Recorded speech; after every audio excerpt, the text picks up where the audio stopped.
Saludos, mi nombre es Ulises Rodríguez, estudiante de la Universidad Fermín Toro, Venezuela, específicamente del quinto año de Derecho. Y en esta oportunidad, para dar cumplimiento a la actividad asignada en la cátedra Procedimiento Administrativo y Práctica, vamos a conversar un poco acerca de lo que es el recurso contencioso administrativo de nulidad, resaltando pues los aspectos considerados más relevantes de este tema tan interesante. Podemos comenzar por conocer lo que es en Venezuela un recurso contencioso administrativo de nulidad, donde podemos decir que es una manifestación del derecho que tiene una persona, cualquier ciudadano, a la tutela judicial efectiva otorgada por nuestra Constitución, nuestra Carta Magna,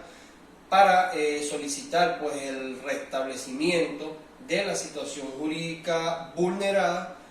permitiendo a su vez la acumulación de pretensiones, como por ejemplo de nulidad y condena, conforme al interés del demandante. Es decir, para ser un poco más explícito, es que esa actuación que se pretende es la nulidad del acto administrativo o pretensión de nulidad, y en caso de ser necesario el restablecimiento de la situación jurídica lesionada o pretensión de condena, lo que permite que este recurso sea una manifestación del derecho de acción, por medio del cual pueden deducirse varias pretensiones. Por su parte, al intentar precisar lo que es la base legal de este recurso, sin irnos muchos años hacia atrás, a partir de lo que fue la entrada en vigencia de la Constitución del año 1961, la anterior a la vigente, que consagró el restablecimiento de una verdadera jurisdicción contencioso administrativa, la cual pues vino a ser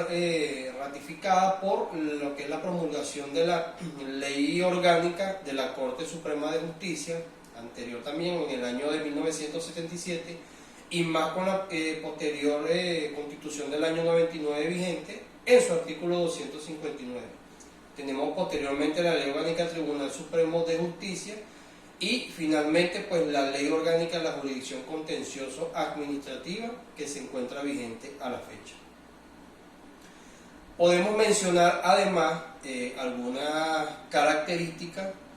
de este recurso, entre las cuales tenemos en primer lugar pues que la demanda de nulidad en Venezuela no se limita únicamente a la anulación en todo o en parte al acto impugnado, sino que tal como lo establece el artículo 9 de la Ley Orgánica de la Jurisdicción Contencioso Administrativa, establece que el juez podrá condenar al pago de sumas de dinero y a la reparación de daños y perjuicios originados en lo que es la responsabilidad de la administración, así pues como disponer de lo necesario para lo que es el restablecimiento de las situaciones jurídicas subjetivas lesionadas por el hecho de la actividad o mala actividad administrativa. Tenemos que se ejerce en contra de los actos administrativos, bien sean de efectos generales o de efectos particulares. Tenemos que solo puede intentarse por motivos jurídicos, es decir, que el motivo de la impugnación ha de ser pues lo que es la inconstitucionalidad o ilegalidad del acto. Tenemos también que se ejerce en contra de lo que es la actividad administrativa desplegada pues obviamente por los entes u órganos enunciados o que se menciona en el artículo 7 de la Ley Orgánica de la Jurisdicción Contencioso Administrativa. Tenemos que es de orden público. También tenemos que garantiza la legalidad inherente a todo Estado de Derecho, ya que a través de su ejercicio pues, se controla lo que es la actividad administrativa, se vigila un poco más. También tenemos que las sentencias de anulación dictadas con ocasión del ejercicio de esas demandas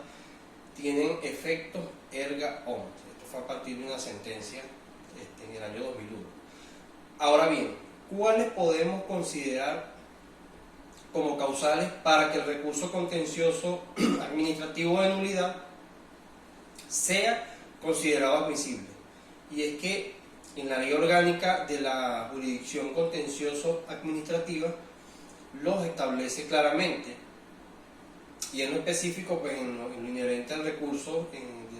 este recurso de nulidad, acotando que por razones obvias debe existir el acto administrativo como primer requisito en contra del cual se va a ejercer el recurso de nulidad, por lo que entre dichas causales además tenemos la legitimación activa, la cual pues se refiere a que cualquier persona no puede interponer este recurso, es decir, se debe contar con la legitimación o aptitud para demandar la nulidad del acto, así como el restablecimiento de la situación lesionada, lo cual exige que debe encontrarse en una situación denominada especial frente a dicho acto, reflejado pues lo que es en la utilidad que le puede ocasionar la interposición, o sea, esa es la utilidad de esa persona de este recurso, siendo entonces que esta interposición de recurso la puede realizar cualquier persona capaz en contra de actos dirigidos a destinatarios indeterminados o indeterminables, es decir, a los llamados actos de efectos generales, o la puede interponer la persona legítimamente activa en contra de actos dirigidos a destinatarios determinados o determinables, es decir, los llamados actos de efectos particulares. Cuando exista en este caso pues la vulneración de un derecho público subjetivo, es decir, aquellos derechos que son otorgados por la normativa legal, como por ejemplo básicos, los derechos y garantías constitucionales, o cuando exista por ejemplo un interés legítimo personal o directo, o cuando exista un interés suprapersonal, es decir, cuando esta persona pertenece a un determinado grupo o gremio de carácter social. Tenemos la segunda causal de admisibilidad, que es la caducidad, la cual pues se refiere a que debe ser presentado dentro de un lapso perentorio que se cuenta pues a partir de la notificación del acto administrativo. Tenemos la tercera causal, que es la llamada inepta acumulación de recursos o acciones, es decir, que la demanda será inadmisible, por ejemplo, cuando se acumulan acciones que son consideradas incompatibles, ya sea por su contenido o procedimiento. Tenemos la cuarta causal, que es la falta de presentación de documentos fundamentales al presentar el libelo de la demanda como requisito de admisibilidad. La cuarta causal, que no se requiere, salvo en algunos casos, agotar la llamada vía administrativa. Tenemos, por ejemplo, la quinta causal, que es uno de expresiones dotadas, o sea, no puede tener expresiones ofensivas, ni descorteses, ni incoherencia. Tenemos la sexta causal, que es la manifiesta falta de representación en el caso pues de que el recurso sea interpuesto por medio de un representante. Entonces, al dejar claro que evidentemente como requisito esencial debe existir un acto administrativo que lesione o vulnere alguna situación jurídica, quizás muchos tengamos dudas al respecto de cuáles actos administrativos son recurribles, y pues en este caso la respuesta es que son básicamente todos los actos administrativos de carácter sublegal, ya que bajo la premisa del principio de universalidad de control, que quiere decir que ningún acto administrativo puede escapar de lo que es el control judicial, y pues nos orienta claramente que El recurso de nulidad procede contra todo acto, obviamente de carácter sublegal, como ya lo dijimos, dictado por la administración, que para ser pues más específico, vienen a ser toda decisión unilateral dictada por los órganos y entes del Poder Ejecutivo, por ejemplo, en sus diferentes niveles, estatal, nacional, municipal, etc., centralizado, descentralizado, como la decisión unilateral dictada en ejercicio de potestades administrativas por cualquier órgano del poder público,